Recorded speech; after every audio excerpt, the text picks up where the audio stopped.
హైదరాబాద్ లో సంచలనం రేపిన car driver Nagaraju murder కేసులో మిస్టరీని ఛేదించారు పోలీసులు.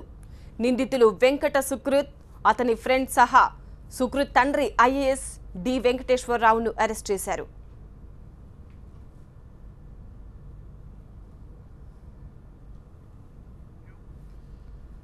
యూసుఫ్గూడలోని కళ్యాణి అపార్ట్మెంట్లో టెర్రాస్పై ఈ నెల 17న అర్ధరాత్రి నాగరాజు హత్య జరిగింది.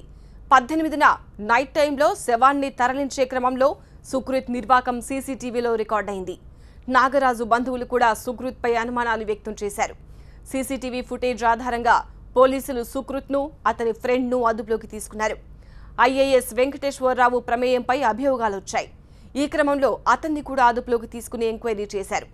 దర్యాప్తులో తేలిన నిజానిజాల ఆధారంగా నిందితులను అరెస్ట్ చేశారు.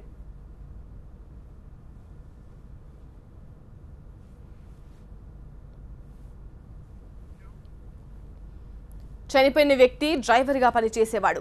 17న సుకృత్, నాగరాజు కళ్యాణి అపార్ట్మెంట్ పైన మద్యం సేవించారు.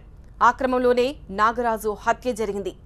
కావాలనే హత్య చేశాడా లేక తాగిన మైకంలో ఈ దారుణం జరిగిందా? సుకృత్ వికృత చేష్టలే నాగరాజును బలి తీసుకున్నాయా? ఈ కేసులో ఐఏఎస్ వెంకటేశ్వరరావు పాత్ర ఏంటనే అనుమానాలు వెల్లువెత్తాయి.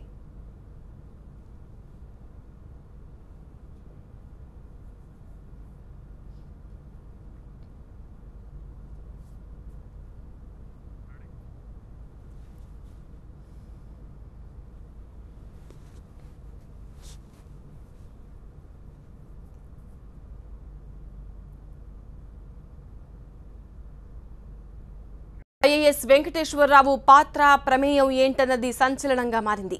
నాగరాజు హత్యతో అతనికి సంబంధం ఉందా లేక శవాన్ని తరలించేందుకు పుత్రుడికి సాయపడ్డా? 18న రాత్రి కళ్యాణి అపార్ట్మెంట్ దగ్గర ఐఏఎస్ వెంకటేశ్వరరావు కారు పార్క్ చేసి ఉన్నట్టు సీసీటీవీ ఫుటేజ్ ద్వారా స్పష్టంగా తెలుస్తోంది. ఐఏఎస్ వెంకటేశ్వరరావు ప్రస్తుతం అగ్రికల్చర్ జాయింట్ డైరెక్టర్గా ఉన్నారు. గతంలో ఈయన ఏసీబీకి పట్టుబడిన సందర్భాలు కూడా ఉన్నాయి. అయితే నాగరాజు మర్డర్ కేసులో ఐఏఎస్ వెంకటేశ్వరరావు పాత్ర ఏంటన్నది పోలీసులు క్లారిటీ ఇవ్వబోతున్నారు.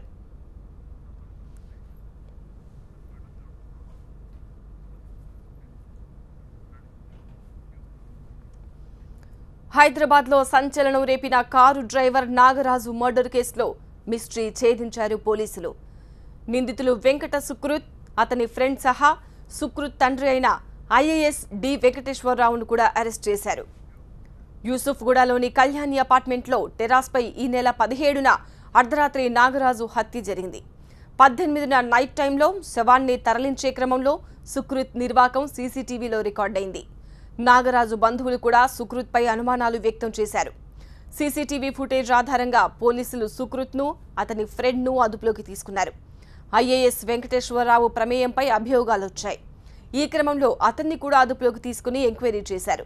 దర్యాప్తులో తేలిన నిజానిజాల ఆధారంగా నిందితులను అరెస్ట్ చేశారు.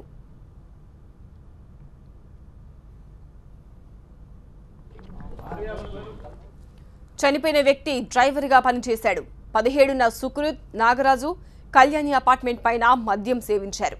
ఆ క్రమంలోనే నాగరాజు హత్య జరిగింది. కావాలనే హత్య చేశాడా లేక తాగిన మైకంలో ఈ దారుణం జరిగిందా? సుకృత్ వికృత చేష్టలే నాగరాజును బలి తీసుకున్నాయా? ఈ కేసులో ఐఏఎస్ వెంకటేశ్వరరావు పాత్ర ఏంటనే అనుమానాలు వెల్లువెత్తాయి.